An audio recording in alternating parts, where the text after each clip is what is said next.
दोस्तों, स्वागत है आप सभी का स्लीपी क्लासेस में। तो आज के प्रीमिक्स में 5 क्वेश्चंस हम डिस्कस करेंगे ज्योग्राफी से रिलेटेड। बट उससे पहले जो आपकी प्रीमिक्स रिवीजन सीरीज चल रही है, तो सैटरडे को आपसे 3 क्वेश्चंस पूछे गए थे साइंस एंड टेक से रिलेटेड। सोल्यूशंस देख लेते हैं एक बार। सबसे पहले क्वेश्चन में बात की गई थी प्लांट टिश्यू कल्चर के बारे में। आपको बताना था इनमें से कौन कौन सी स्टेटमेंट्स आपकी यहाँ करेक्ट हैं। 3 स्टेटमेंट्स थी, 4 कोड्स आपको दिए गए थे। तो थर्ड स्टेटमेंट यहाँ पर आपकी इनकरेक्ट थी कि एक ही प्लांट आपका ग्रो नहीं किया जा सकता। यहाँ पर मल्टीपल प्लांट्स ग्रो किए जा सकते हैं आपके एक पेरेंट से यूजिंग टिश्यू कल्चर। सेकेंड में hypersonic missile technology in India से रिलेटेड आपको 3 स्टेटमेंट दी गई थी। बताना था इनमें से कौन कौन सी स्टेटमेंट्स आपकी यहाँ इनकरेक्ट हैं। 4 कोड्स प्रोवाइड किए गए थे और उसी के आधार पर आपकी पहली 2 स्टेटमेंट्स यहाँ इनकरेक्ट हैं। किस हिसाब से कि पहली बात तो सेकेंड कंट्री नहीं है, यहाँ पर आपकी 4th कंट्री है। वहीं बात करें ये जो यूटिलिटी के बारे में बात की गई है, शॉर्ट रेंज क्रूज मिसाइल्स के लिए है, तो ये आपकी गलत है, आपकी लॉन्ग रेंज क्रूज मिसाइल्स के लिए है। थर्ड स्टेटमेंट ये आपकी यहाँ पर करेक्ट है। तो बेसिकली ये आपका करेक्ट ऑप्शन है, बी ऑप्शन। वहीं बात करें थर्ड क्वेश्चन में ह्यूमन सेटलमेंट ऑन मार्स, इससे रिलेटेड अब आपको कहा गया था कि कुछ कुछ चैलेंजेस हो सकते हैं। बताइए इनमें से कौन कौन से करेक्ट चैलेंजेस यहाँ पर मेंशन किए गए हैं। 3 स्टेटमेंट थी, 4 कोड्स दिए गए थे, तो यहाँ पर आपकी पहली ही स्टेटमेंट करेक्ट है। एक्सप्लेनेशन अगर आपको उसकी देखनी हो तो आप प्रीमिक्स वहाँ पर रेफर कर सकते हैं, जो कि आपको बताया गया है, कंपाइल्ड फॉर्मेट में अवेलेबल है। ठीक है जी, तो ये आंसर्स थे। जो भी इसके विनर रहे हैं वो चेक कर सकते हैं यूट्यूब का कम्युनिटी पोस्ट और इंस्टाग्राम की स्टोरीज।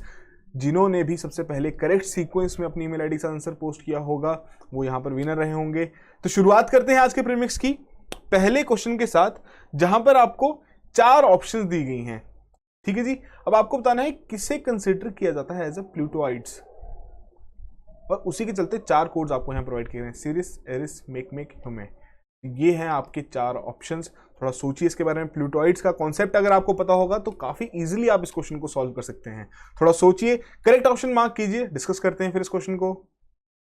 देखिए यहां पर आपकी बी ऑप्शन करेक्ट ऑप्शन है कि सीरीज आपकी इस कैटेगरी में नहीं आता है। तो क्या रहते हैं आपके प्लूटोइड्स? बहुत ही सिंपल सा कंसेप्चुअल लेवल का क्वेश्चन है आपका, इजी मीडियम से हम डिफिकल्टी लेवल कह सकते हैं।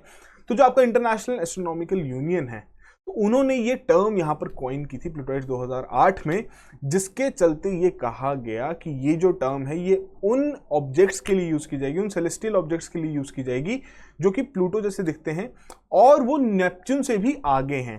ठीक है जी, मतलब कि अगर हम यहाँ से आपके अर्थ से नेपच्यून का डिस्टेंस देखें तो उससे भी जो आगे आपके सेलेस्टियल ऑब्जेक्ट रहेंगी उन्हें यहाँ पर प्लूटोइड्स का दर्जा दिया जाएगा, जिसमें कि आपका प्लूटो भी इंक्लूडेड रहेगा। तो बेसिकली जितने भी आपके प्लूटोइड्स रहेंगे वो डॉर्फ प्लैनेट्स रहेंगे, बट सभी डॉर्फ प्लैनेट्स आपके प्लूटोइड्स नहीं रहेंगे, जैसे कि आपका सीरीज हमने क्वेश्चन में भी देखा। ठीक है जी, तो कौन कौन से हैं यहाँ पर आपको बता दिए गए हैं, सारे आपसे क्वेश्चन में भी पूछ लिए गए थे। और अगर आपको अच्छे से समझना हो इसके बारे में तो यहाँ पर आपको जितने भी डॉर्फ प्लैनेट्स हैं उनके बारे में बताया गया है, कौन सी ईयर में डिस्कवरी की गई, क्या उनका डायमीटर है, क्या डिस्टेंस है, जिसके आधार पर उसे क्लासिफिकेशन भी की गई है। ठीक है, जब यहाँ पर आप सीरीज का डिस्टेंस देखते हैं 2.8 times the distance of earth from sun, तो इतना डिस्टेंस है, तो ये आपका प्लूटोइड्स की कैटेगरी में नहीं आता। कौन आएंगे प्लूटोइड्स की कैटेगरी में? जो कि नेपच्यून से आगे रहेंगे। तो काफी सिंपल सा क्वेश्चन पूछा गया था, आई होप आपने करेक्टली मार्क किया हो। अगले क्वेश्चन की ओर बढ़ते हैं, सेकंड क्वेश्चन जहां पर बात की जा रही है। यहां पर भी आपको कुछ यहाँ 4 फैक्टर्स हैं, हम कह सकते हैं 5 फैक्टर्स दिए गए हैं। अब आपसे पूछा जा रहा है कि इनमें से कौन कौन सी आपकी प्राइमरी फोर्सेस हैं जो कि इन्फ्लुएंस करेंगी ओशियन करंट्स को।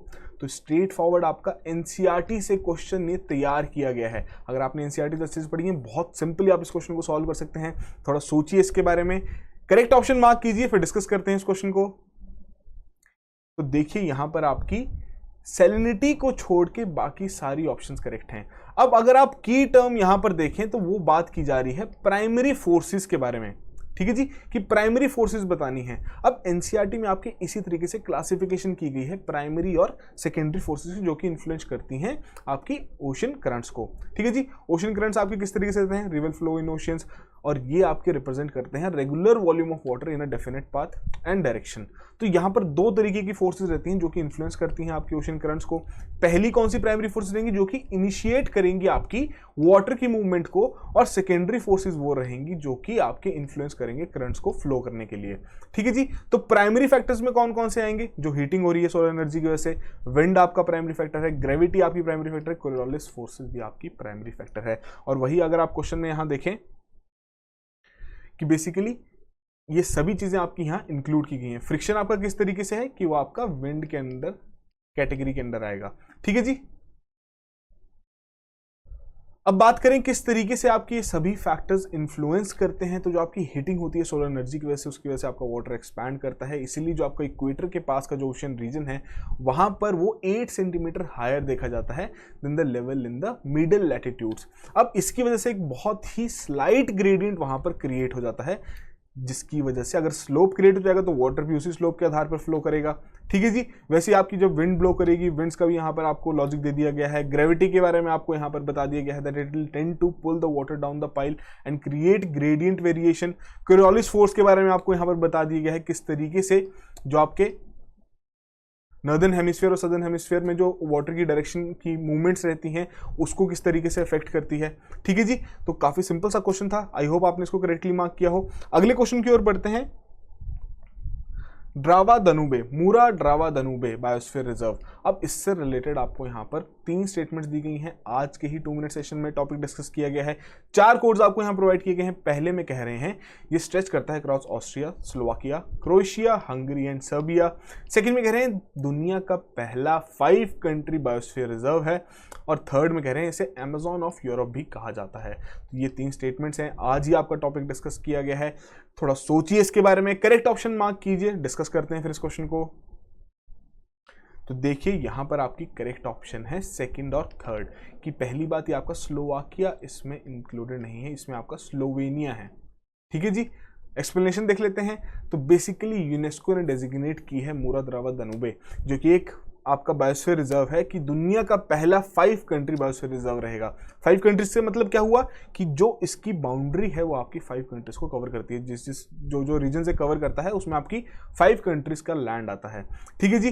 तो बेसिकली यहाँ पर आपकी कंट्रीज के नाम दे दिए गए हैं, Austria, Slovenia, Croatia, Hungary, Serbia. आपको डायरेक्टली इससे रिलेटेड क्वेश्चन पूछा गया था, जिसके आधार पर आपकी स्टेटमेंट इनकरेक्ट थी। तो इंपॉर्टेंट है एग्जाम पॉइंट ऑफ व्यू से आपको इस तरीके के बायोस्फीयर रिजर्व्स की लोकेशंस के बारे में पता होना। जो आपका बायोस्फीयर रिजर्व है वो टॉपिक तो आपका एनवायरनमेंट का है, बट उसकी जो ज्योग्राफिकल लोकेशन रहेगी, जितने भी उसके ज्योग्राफिकल कैरेक्टरिस्टिक्स रहेंगे वो आपके ज्योग्राफी के अंडर कवर किए जाएंगे। तो यहाँ पर बेसिकली जो यूरोपियन यूनियन की बायोडाइवर्सिटी स्ट्रेटेजी है वही कोशिश की जाएगी कि उसकी इंप्लीमेंट की जा सके इस पर्टिकुलर रीजन में, जिसके चलते एम क्या रखा गया है कि रिवाइटलाइज करना है 25,000 किलोमीटर ऑफ रिवर्स और प्रोटेक्ट करना है 30% of the European unions land area bye 2030। ठीक है जी। तो ये आपका थोड़ा बहुत एनवायरनमेंट का भी यहाँ पर डिस्कस हो गया।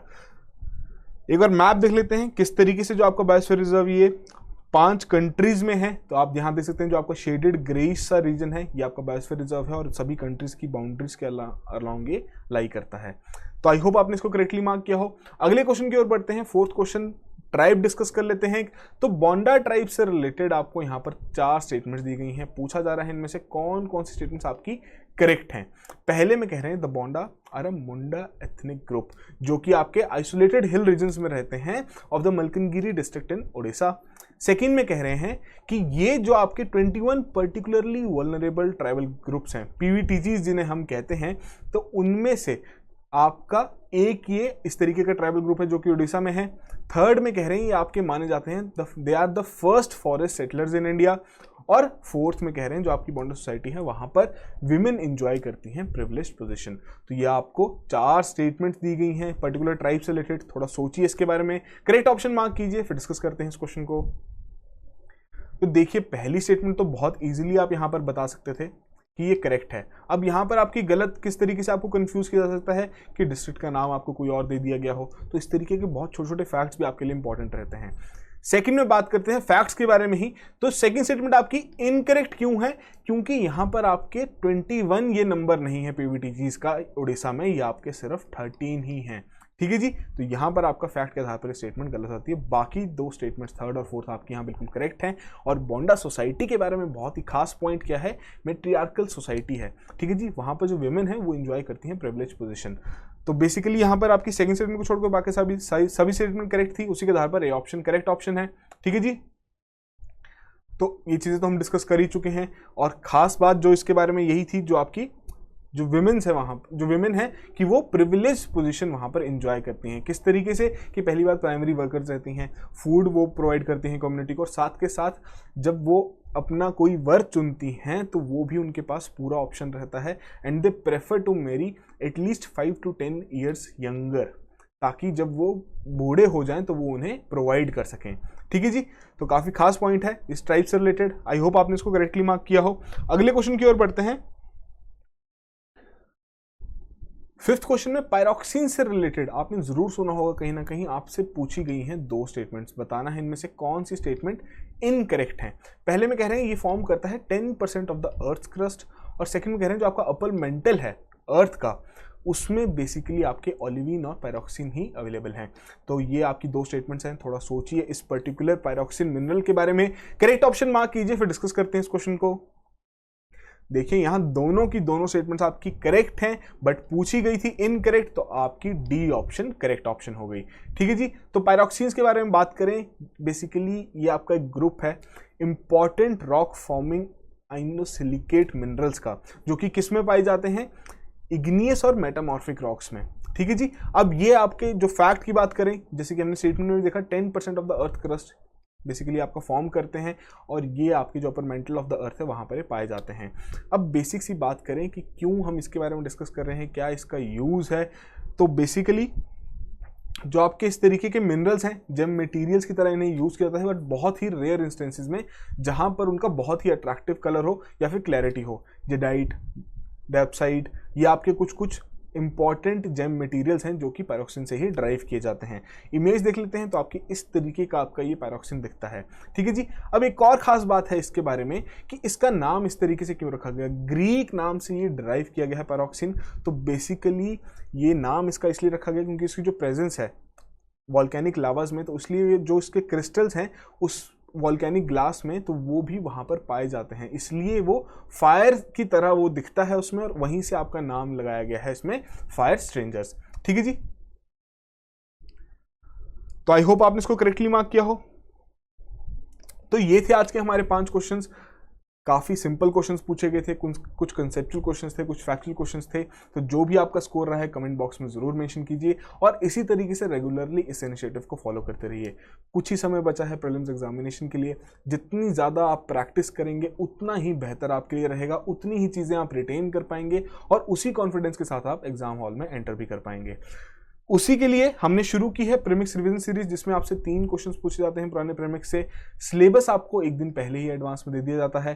ठीक है जी, तो इसमें जो भी करेक्टली आंसर करता है, करेक्ट सीक्वेंस में अपनी ईमेल आईडी के साथ पोस्ट करता है, उनकी प्रिपरेशन को इंसेंटिवाइज करने के लिए हम उन्हें देते हैं अमेजॉन का गिफ्ट कार्ड वर्थ 500 रुपीज़। करना क्या है आपको कि डिस्क्रिप्शन में आप एक लिंक देखेंगे, वहां पर जाना है, जितनी भी आपकी कंपाइल्ड यहाँ फॉर्मेट में सभी सब्जेक्ट्स की प्रीमिक्स अवेलेबल हैं पिछले 1 साल की। बहुत इजी है आपके लिए रिवाइज करना, क्योंकि जितना भी आपने 1 साल में पढ़ा है आप दोबारा से रिवाइज कर सकते हैं। फ्री ऑफ कॉस्ट आप यहाँ पर एनरोल कर सकते हैं। हर एक सब्जेक्ट की video along with the PDF वहाँ पर अटैच्ड है। ठीक है जी, तो आज ज्योग्राफी का दिन है।